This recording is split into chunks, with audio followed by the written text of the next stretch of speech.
नमस्कार दोस्तों, स्वागत है आपका future tech Hindi YouTube channel पर, जहां हम आपको लेकर चलते हैं ब्रह्मांड के रहस्यमय और रोमांचक सफ़र पर। आज हम बात करेंगे एक ऐसे खगोलीय घटना की जो ब्रह्मांड के सबसे बड़े और सबसे ताकतवर विस्फोटों में से एक है।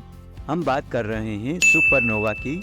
तो आइए जानते हैं सुपरनोवा की क्या है, कैसे होता है और इसका ब्रह्मांड पर क्या असर पड़ता है। सुपरनोवा एक विशालकाय तारे की मौत का विस्फोटक अंत होता है। जब किसी तारे के कोर में फ्यूल खत्म हो जाता है तो उसकी आंतरिक ग्रेविटी उस पर भारी पड़ने लगती है। यह तारा अपने ही अंदर ध्वस्त होने लगता है और आखिरकार एक भयंकर विस्फोट होता है, जिसे हम सुपरनोवा कहते हैं। कैसे होता है सुपरनोवा? सुपरनोवा दो प्रकार के होते हैं, टाइप 1 और टाइप 2। टाइप 1 सुपरनोवा तब होता है जब कोई व्हाइट डवार्फ अपने साथी तारे से सामग्री खींचते हुए एक सीमा तक पहुंच जाता है और विस्फोटित हो जाता है।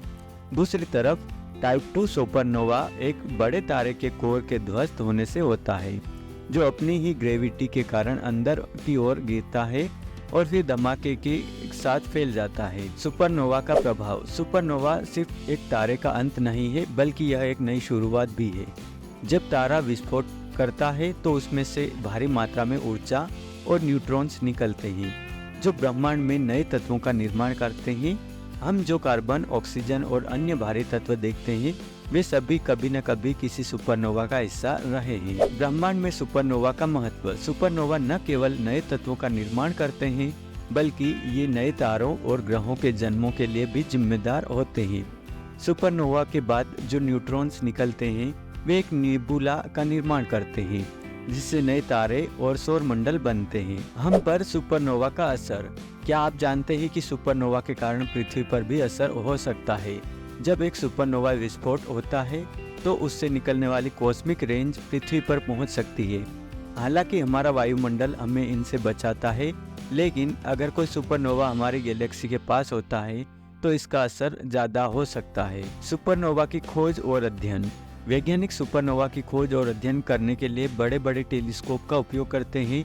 जेम्स वेब स्पेस टेलीस्कोप और हबल टेलीस्कोप जैसे उपकरण हमें सुपरनोवा की घटना को देखने और समझने में मदद करते हैं। ये घटनाएं ब्रह्मांड की उम्र और उसके विस्तार और अन्य कई महत्वपूर्ण सवालों के जवाब खोजने में सहायक होती है। सुपरनोवा से मिलने वाले संकेत। सुपरनोवा के बाद कभी कभी न्यूट्रॉन्स, स्टार्स या ब्लैक होल्स का निर्माण होता है। ये ब्रह्मांड के सबसे घने और रहस्यमय ऑब्जेक्ट में से है। न्यूट्रॉन्स स्टार्स, जिन्हें पल्सार भी कहा जाता है, अपनी हाई स्पीड रोटेशन के कारण रेडियो तरंगे उत्पन्न करते हैं। तो दोस्तों, ये थी सुपरनोवा की रोमांचक कहानी, एक तारे की मौत और ब्रह्मांड में नई शुरुआत की दास्तान। अगर आपको ये वीडियो पसंद आई हो तो इसे लाइक और शेयर करना न भूलें। और अगर आप ब्रह्मांड की ऐसी ही और अद्भुत कहानियों के बारे में जानना चाहते हैं तो हमारे चैनल को सब्सक्राइब जरूर करें। धन्यवाद।